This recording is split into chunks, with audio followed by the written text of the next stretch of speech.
Yes, those two black girls are dead wrong. Calling Chinese restaurants and placing orders and not going to pick up is a horrible thing to do. And on the other end, Asian restaurants, Asian grocery stores, Asian whatever, when they profile black people, that is fucking horrible. This weird black community on TikTok that likes to boycott everything for the tiniest thing, they have absolutely gone on steroids, which is fine. I don't care. They could do whatever they want. I'm not here to stop them, especially since they don't want to really listen to reason. It seems nowadays that they rather care about clicks and the whole I own you thing more than having a conversation or the truth or work together and be better as a group and community. Like I said in the comments of that video, I'm only going to speak to people who rather have a conversation and understand that it's not the entire community. It's just random people that just like both groups. And I'm here to move forward with everybody. I think both of our community combined, like me and my wife, we have fucking 3 Blasian kids. That's incredible.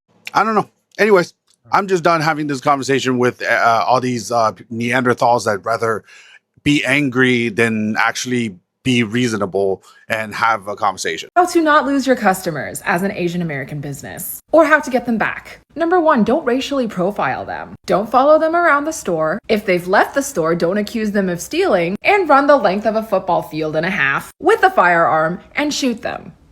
Don't kill your customers. How about that? If you insist on following your customers around the store, make sure you do it to every person of every skin color that comes into your store. If someone that looks like you has done that to one of their customers and it makes national news, perhaps put out a statement about what you will do to combat racial profiling and enhance customer safety. And then follow through. Train all your employees. If your store is set up in a neighborhood where the people don't look like you, perhaps take the time to understand them and their culture and what they are looking for in a neighborhood store. Give them better service than the other stores in the area, which includes being nice. Remember that you are a capitalist, right? And you think that the free market is the best market, which means nobody owes you their money. You have to compete with other businesses for their dollars. You have to offer the best goods and services around at a reasonable price. And your customers should feel comfortable going in there and not being racially profiled and being able to send their kids in there to run errands without worrying whether their kids will die in your store. I do not run a corner store, but I run a small business which involves selling books to people, books that I wrote. And I am able to keep selling books to customers and to get more contracts from publishers because I stand by the messages that are in my books of inclusion and open-mindedness and calling out structural inequality where it exists, and no, that is not racism. If a reader from a different ethnic group bought my book, bought my product, and then I did something racist to them, I could expect their entire ethnic group to no longer buy my books. I am not entitled to anybody's money, and since y'all like capitalism and the free market so much, it is time to embrace it. Improve your customer service and maybe your customers will come back. Just so we are clear, none of this is okay and none of this is normal. It has been 1 week since the body of Gerard Jackson was found hanging in a wooded area in Michigan right outside the Electric Forest Festival that he was attending. His death was ruled a suicide. It has been a little over 2 weeks since the body of Tone Miller was found hanging in a park in Miami. Her death ruled a suicide. It has been a little over 2 months since the body of Juliana, 16-year-old, found hanging near a church in Charlotte. Her death ruled a suicide. It has been about 4 months since the body of Kyle Basinga was found in Georgia hanging.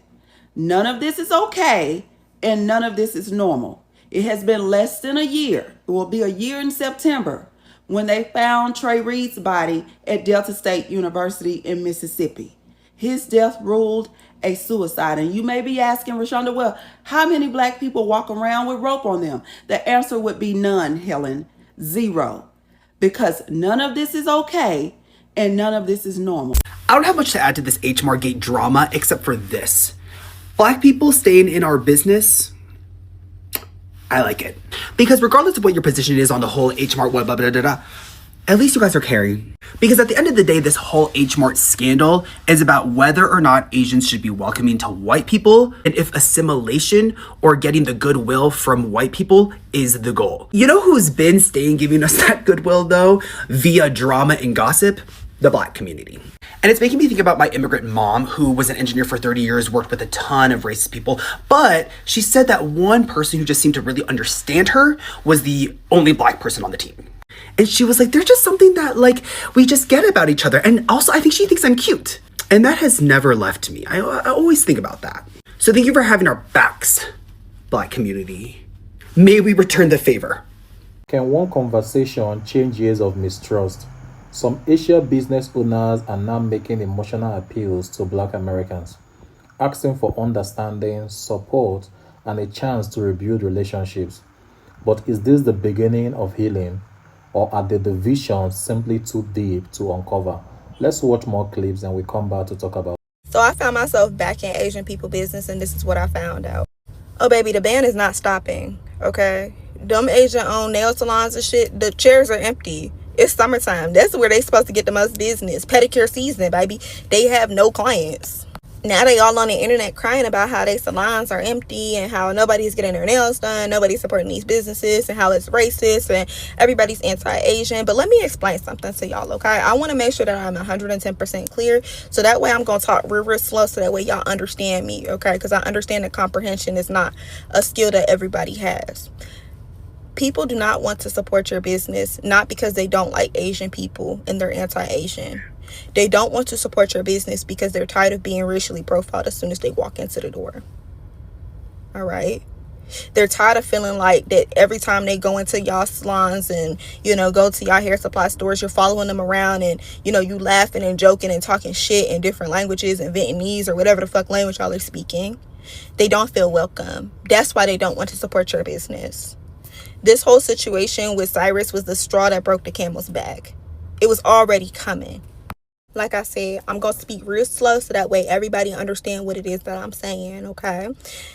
So, for you to try to shift the blame and say, well, don't buy nothing from China, and that means that y'all need to just start growing y'all hair and stop buying that wigs and weaves from China and whoop, whoop, whoop. How are you claiming that someone is being racist to you when you are being microaggressive all in the same breath? Okay, it's like you don't know if you want to be the victim or the villain in this origin story. And the problem is that y'all want that proximity to whiteness. But let me explain something to you. Unless your skin is pale white and you are white, you will never be white. Okay, baby, they don't look at you as one of them. You are still a minority. You are still a person of color. And the fact that you use that as a pedestal to put yourself above other people of color because your skin's just a tiny bit lighter is a problem. It's deep in y'all community, and that's something that y'all need to work on. But all this crying on the internet, it need to stop because we don't give a fuck. So a ticking time bomb that I feel like not a lot of people know about is the fact that most of your favorite local Chinese restaurants that are being owned by like Chinese immigrants are probably not going to be around within the next 10 to 15 years. And this is because, for context, my parents own a Chinese restaurant, and basically all of our friends and family in our like community also own their own Chinese restaurants. So, what I know is happening is that a lot of these people who came to America, a couple decades ago, opened up their Chinese restaurants. They're getting to the age now where they are trying to figure out how to retire and how to essentially like what to do with the business. And so one of the options obviously is to sell it. Is that what it is? Or did y'all figure out that y'all people wrote a check that your ass couldn't cash? And now it's bouncing. I don't feel bad at all because this is a long time coming. And it's not to say that we're just trying to boycott businesses to hurt y'all. Listen, it's not about y'all. It's about us. It's about the fact that we've been coming into your businesses, patronizing y'all businesses, but yet we're treated like we're nothing. Yet we're treated like we're nothing. We're treated as if our dollars don't matter. We're treated as if you're tired of dealing with us. Yet you open up service industry companies where you have to provide customer service, you have to provide food, you have to provide us. You're cleaning our feet. But yet you don't respect us. We're just dirty people. Man, listen, it's crazy. It's crazy. And it's so funny seeing all of these think pieces go online and they still fail to realize where all of this is coming from. As if we just got up one day and said, let's just boycott business. No. Where do you think the whole term hurry up and buy came from? Y'all been tired of us in your stores. You say it's because we're stealing and all of this stuff. Why keep opening up stores in the neighborhoods with us then? It's almost as if you can't open them anywhere else. And see, what's funny is you talk about the people moving here and immigrants are not opening up these businesses anymore. Or can immigrants not come over here the same way they did before because of this current administration? Oh, and let's talk about the fact that y'all come over here and don't like us, don't respect our money. Y'all treat us like we're less than, but you're doing our feet. You're serving us food. It's almost as if the higher class Asian community over there still in their country didn't have to come mingle with the lessers. Am I getting somewhere with this? It's almost as if this is like a second-rate job that y'all do here. Even though it's your business, you have to clean and file the feet of the very people that you despise.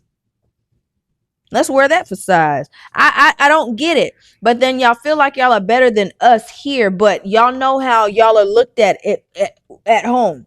Y'all know how people look at you at home. The people with the tech companies, the people with the pharmaceuticals, not the Chinese restaurants in the hood, not the nail salons where you got to scrape the feet of us niggas in the hood. We thought y'all was a quiet, docile community till everybody got online and drove saying how much y'all didn't need the black dollar. But if y'all don't need it so much, why is it a problem if we're not patronizing your businesses anymore? Why the uproar? What are you scared of?